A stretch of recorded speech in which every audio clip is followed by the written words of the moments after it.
जो कि आपस में जुड़े हुए हैं, और जो अभी खैबर पुख्तनख्वा में जो एक टेररिज्म का एक बहुत ही एक दिलखराश वाक़या हुआ है, ये सब चीज़ें इस मुल्क को बहुत ही पीछे ले जा रही हैं। हमारी पार्टी चाहती है कि जब इस किस्म के हालात हों तो मुल्क के अवाम के पास जाना चाहिए और उनका मैंडेट हासिल करना चाहिए। इसी सिलसिले में हमने अपनी 2 कानूनी हुकूमतों को कुर्बानी दी हमने इस मकसद के लिए। हमें बीइंग अ सियासी जमात हमें अवाम के पास जाना है और हमने उनका मैंडेट, लेकिन अभी हो रहा क्या है कि कानून की और आइन की धज्जियां उड़ाई जा रही हैं, और जो गवर्नर हैं, जो इलेक्शन कमीशन, वो तारीख जिसमें कि आर्टिकल 5 बड़ा क्लियरली कहता है कि 90 दिन से आगे जा ही नहीं सकता, और अगर जिस दिन 90-91 दिन होगा और जो लोग इक्तदार में फिर भी बैठे रहे वो यूसर्पर्स हैं, वो आर्टिकल 6 उन पे लगता है और उनकी कानूनी हैसियत ख़त्म हो जाएगी।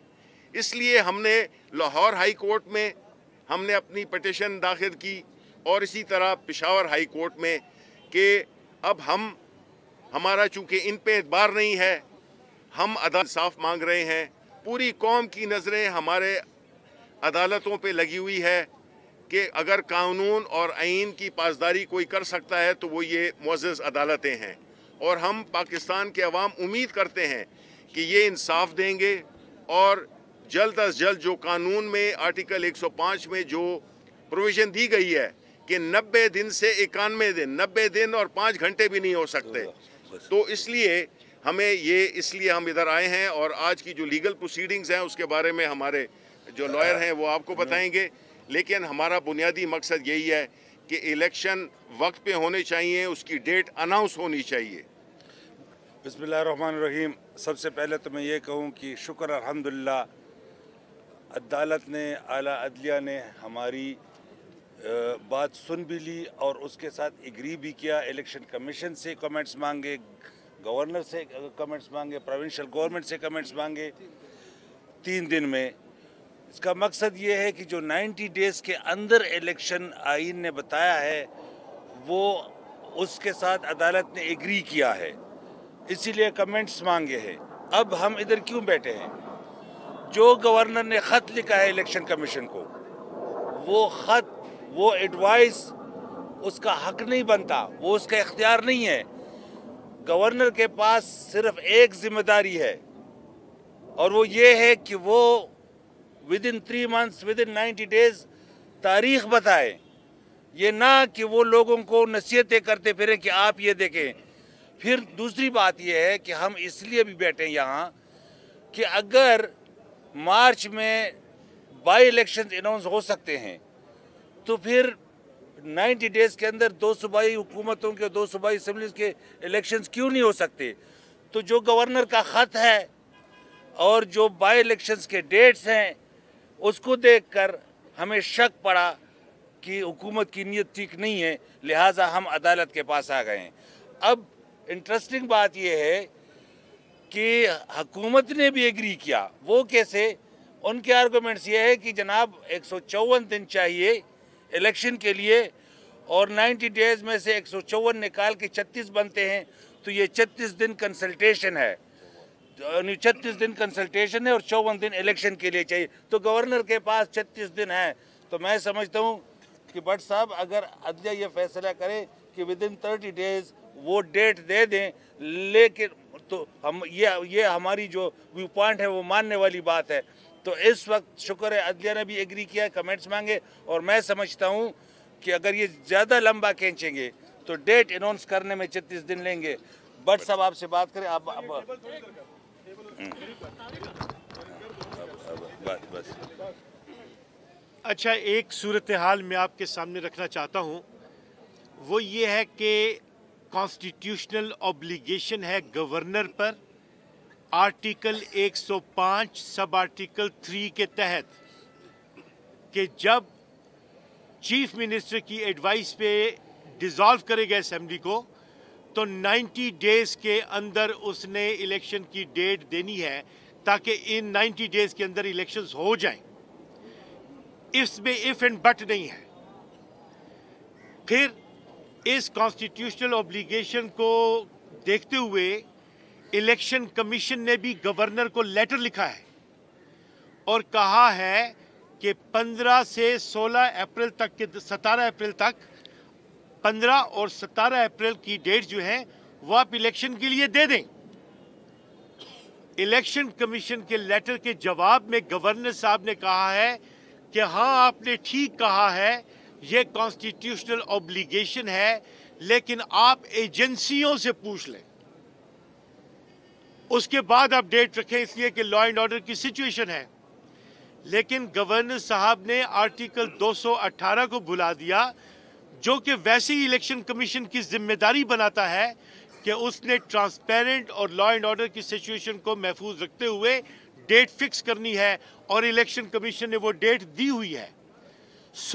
ये तमाम मंजरनामा अदालत के सामने रखा है। अदालत ने इसकी हसास नोयत को माना है। 3 दिन दिए हैं इलेक्शन कमीशन को भी, सूबाई हुकूमत को भी, कि वो अपने कमेंट्स फाइल कर दें, और अगली मंगल की डेट जो है वो उन्होंने सुनवाई के लिए रख ली है 14 मार्च, लेकिन 14 फरवरी। लेकिन यहाँ पे एक और सूरत हाल बड़ी दिलचस्प हो रही, जब अदालत आलिया के सामने रखा गया कि देखें, एक तरफ तो ये लॉ एंड ऑर्डर की बात कर रहे हैं, दूसरा उन्होंने शेड्यूल अनाउंस किया हुआ है ज़िमनी इलेक्शंस के लिए, कौमी असम्बली के 16 और 19 की डेट दी हुई है। तो अदालत ने इसमें ऑब्जर्व किया कि वाह, उसके लिए लॉ एंड ऑर्डर ठीक है और इसके लिए लॉ एंड ऑर्डर ठीक नहीं है। ये सिचुएशन है। गवर्नर साहब चूंकि आइन के मुताबिक अपनी जिम्मेदारी को पूरा नहीं कर रहे थे, इसलिए तहरीक इंसाफ ने बाकायदा कॉन्स्टिट्यूशनल पिटीशन फाइल की है, ताकि अदालत के जरिए उन्हें परसुएट किया जाए, डायरेक्शन दिलवाई जाए कि कॉन्स्टिट्यूशनल ऑब्लिगेशंस को इन टर्म्स ऑफ आर्टिकल 5 पूरा किया जाए और इलेक्शन मुय्यना मुद्दत के दरमियान हो जाए। ये बैकग्राउंड था आज की प्रोसीडिंग। अच्छा, अब आपसे माजरत के साथ, चूंकि आज बड़ा इम्पोर्टेंट दिन है और ये इवेंट और ये आज का डेट और ये इशू, तो अब मीडिया से के भाइयों से दरख्वास्त है कि आज के अगर सवालात है तो इस इशू तक महदूद रखें, ताकि ये डाइल्यूट ना हो जाए हमारा।